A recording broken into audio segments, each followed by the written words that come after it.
రఘురామరాజు గారు 5 minutes. 5 minutes maximum. నేను 3 minutes అడుగుతున్నాను. గవర్నర్ గారి తీర్మానానికి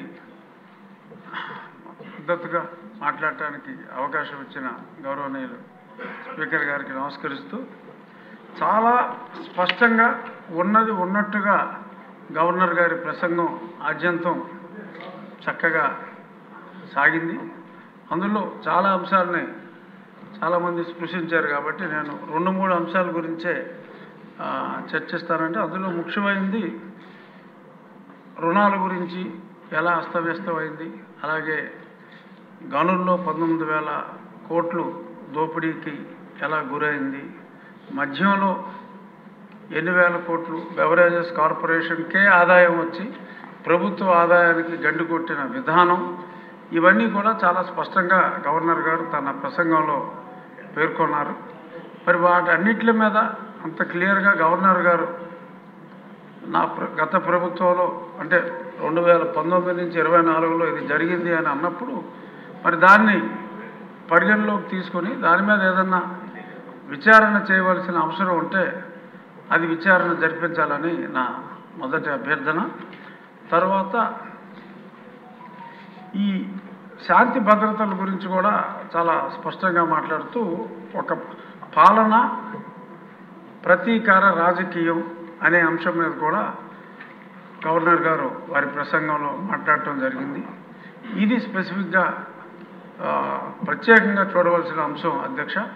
ఎందుకంటే పాలన ప్రతీకారం, ఇక్కడ ప్రతీకార రాజకీయంలో కొన్ని వేల కేసులు ఎంతోమంది మీద చాలా అన్యాయంగా జస్ట్ ఇప్పటి రూలింగ్ పార్టీకి కేవలం నోటితో మద్దతు తెలియజేసిన ఒక ఫ్లెక్సీ ఎవరైనా వేసినా కూడా వాళ్ళందరి మీద కేసులు పెట్టడం జరిగింది. ఈ కేసుల గురించి చెప్పాలి అంటే మరి నా మీదే ఒక 14, మరి చెప్పచ్చో లేదో తెలియదు కానీ మరి అన్యాయంగా పెద్దలు శాసనసభాపతి గారి మీద ఒక 16, 18 అలా ఎంతోమంది మీద, మరి లోకేష్ గారి మీద ఆయన యువగలం అని వెళ్తూ ఉంటే ఇలా రకరకాలుగా కొన్ని వేల కేసులు అన్యాయంగా బడాయించడం జరిగింది. అది కేవలం రాజకీయ ప్రేరేపిత కేసులు, సబ్స్టెన్స్ లేని కేసులు. మరి అటువంటి సబ్స్టెన్స్ లేని ఎన్నో వేల కేసుల్లో మరి ఈరోజు ఒక దుష్ట పాలనని అంతమొందించడానికి, మంచి పాలన రావడానికి ఒక ట్వీట్ చేసినా కూడా కేసులు పెట్టినవి ఎన్నో వేలల్లో ఉన్నాయి. కాబట్టి వాటిని మళ్ళీ అంత law will take its own course of action ఇటువంటి రొటీన్ డైలాగులు కాకుండా ఒక నిర్ణయం తీసుకుని సమిష్టిగా ఆ నిర్ణయం ద్వారా, ఎందుకంటే గవర్నర్ గారే స్పష్టంగా పేర్కొన్నారు కాబట్టి ఆ నిర్ణయం ద్వారా ఈ అన్యాయంగా కేసుల్లో ఇరుక్కున్న వారికి స్వాంతన చేకూర్చే విధంగా మరి చేయాలి.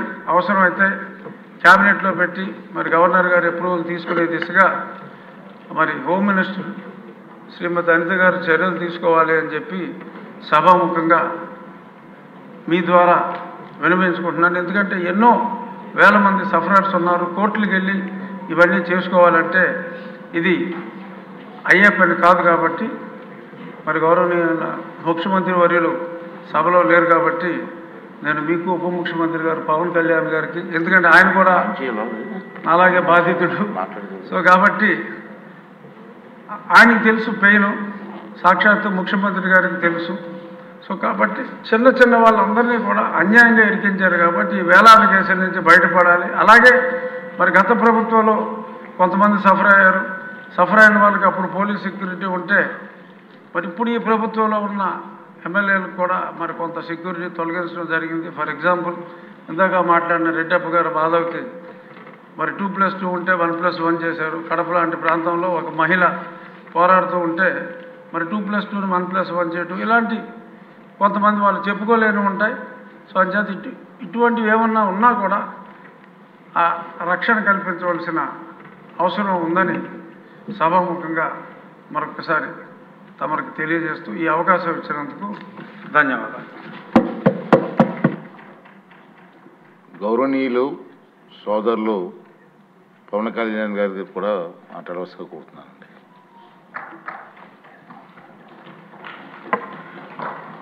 అధ్యక్షుల వారికి హృదయపూర్వక నమస్కారం సార్.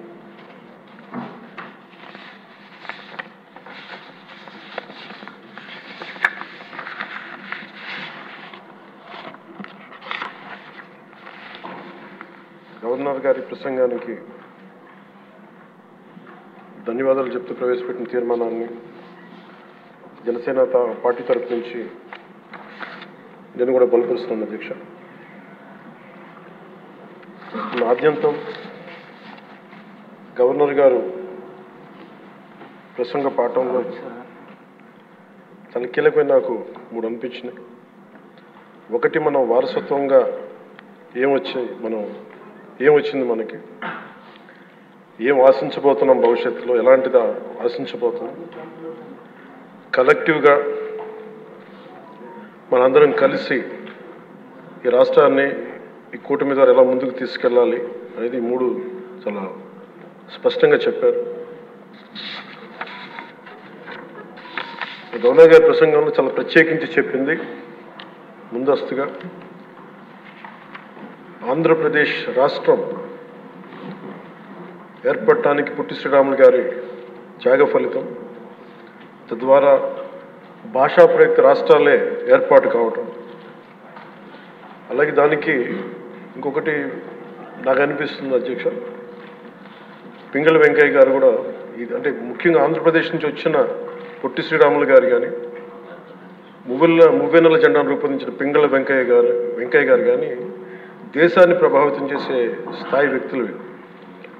ఒకరి త్యాగం వల్ల భాషా ప్రయుక్త రాష్ట్రాలు ఏర్పడితే ఇంకొకరి రూపకల్పన వల్ల దేశానికి జెండా వచ్చింది.